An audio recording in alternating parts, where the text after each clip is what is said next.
Почитувани, во државите во светот се зборува за оправување од корона кризата. Секаде опаѓа бројката на ново диагностицирани со COVID-19. Но за жал, само кај нас таа расте.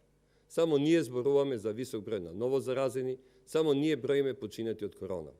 Само кај нас уште трае играта со полицискиот час.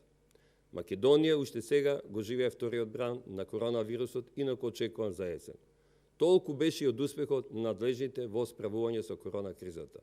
И сега, наместо да се повикуваат на Комисијата за заразни болести, која загуби секаков кредибилитет поради тоа што потвекна на силниот политички притисок од власта, треба да се потрудат да ја стават под контрола епидемијата. Се знае и лекот за тоа. Лекот се струката и здравствените професионалци во градење на стратегија, а не на водење на дневна политика. Затоа се потребни професионалци кои ќе постапуваат само според стандардите и светските протоколи за лекување за COVID-19. Се во име на здравјето на нашите граѓани. Во престојниот период што доаѓа, треба да бидеме уште повнимателни, да не ни се случи трет бран во континуитет. Да не дојдеме во ситуација да ова игра со неколку дневен карантин трае и подолго.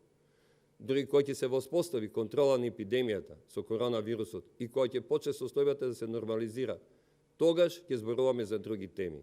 Сега единствена цел на сите инволвирани во оваа епидемија треба и мора да биде само здравјето на граѓаните. Оние кои се покажа некомпетентни, некадерни, време и да си заминат. А во однос на политичарите кои толку го сакаат својот народ, наместо да се мешаат во здравството или пак да собират некои ефтини политички поени, нека се зафатат со решавање на тешката економска криза во која што тоне цела Македонија. Ви благодарам.